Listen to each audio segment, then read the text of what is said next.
Hi, this is Martin Drummond with Progressive News. It's Saturday, May 18th, 2019.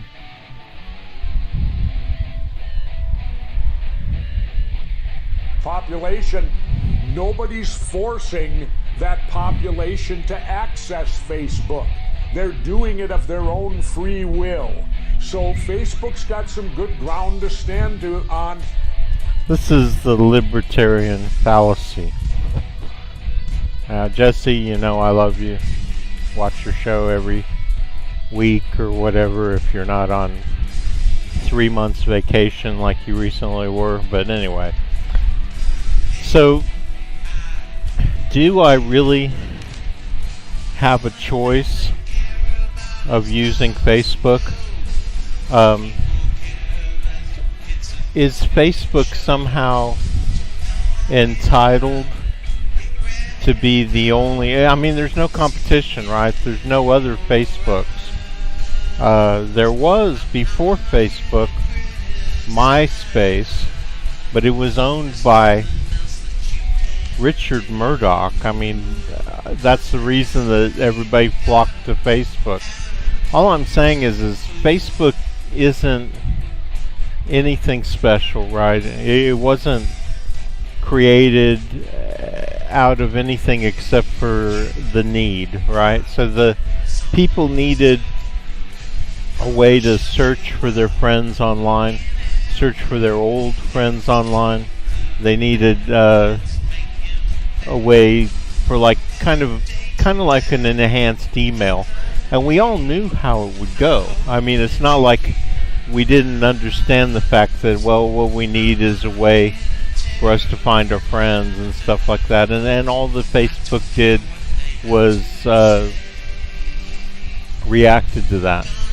And in the meantime, of course, was there any way for people like you and me? You think I wouldn't have created a Facebook back in the 90s when the internet first came out if I could have? No, there's only certain people within the, there's subsets of people, and there's the white race, I guess, is the biggest subset. Within the white race, there's a large group of people who work for the upper class, and then there's the upper class, and then there's what they call the elites. And they're not elite because they're smart or anything. They're just elite because they were in the right place at the right time, right? I mean, I have absolutely no doubt that everything that we consider to be such high technology and high-mindedness, intelligence or whatever, would have come about without certain people. I mean, it's the certain people themselves who promote the idea that they're smarter than everybody else, and that's why they're where they're at. Nah, man, if they weren't around, if I were to go back in time to the 80s and disappear everybody who is a CEO or an owner or whatever, and then jump back to 2020, 18, whatever, and look at the United States, we would have a Facebook, we would have, and it would all be the same as it is because of capitalism, right? So it'd all be exactly the same it is. Somebody else within the capitalist community would have stepped up and produced a Facebook, okay? Problem is, why aren't there 10 Facebooks? Because capitalism doesn't work. So, the best thing would be a public option. I mean, as far as that goes, a public option for just about everything. And by the way, at this point, I want to point out a absolute... I mean, we just have to take it for granted. It's an absolute that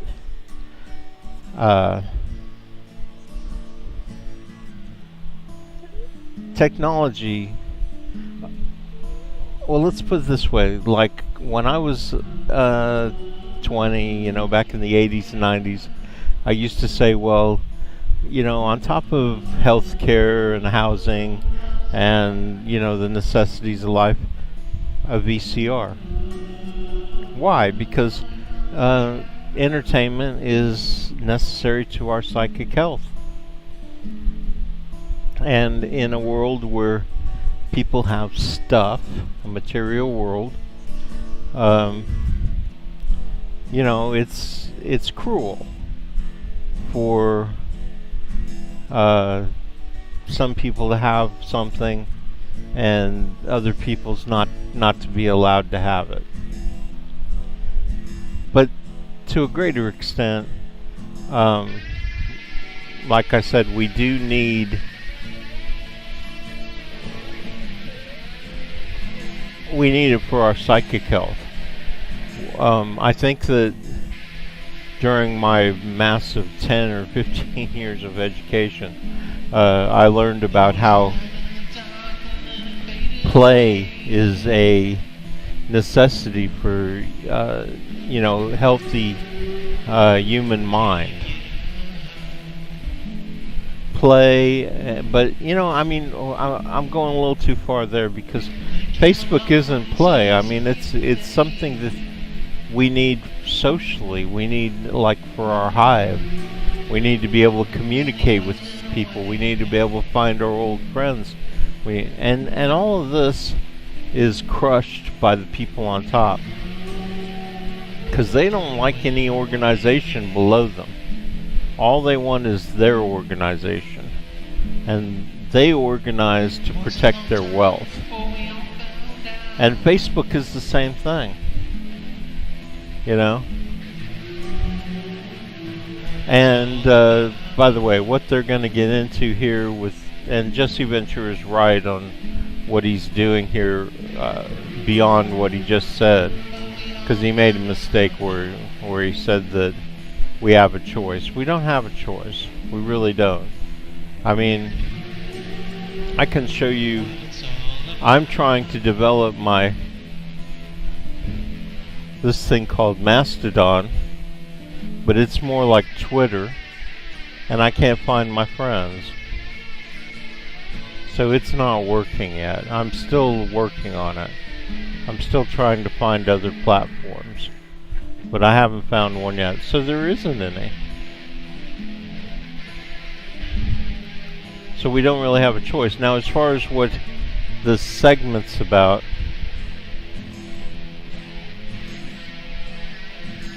well, have they gone too far? All they did was kick off right-wing groups, but then I think they're going to get around to saying, well, they didn't kick off some of the most worst right-wing groups, and they didn't kick off some other groups, I don't know, that were guilty of the same thing, which is being extremely violent in nature. I mean, does that matter more than the fact that there are multiple groups? Because if there were like 100 groups, 100 Facebooks on the internet, then these other groups, if they were treated unfairly, they would be able to exist on other platforms. But there should be a public option where your ability to operate on them depends on rationality. Because that's not what's going on here, otherwise everybody wouldn't be talking about it. If the only thing that happened was Facebook had kicked off people for, like being really, really obnoxious to certain, racist or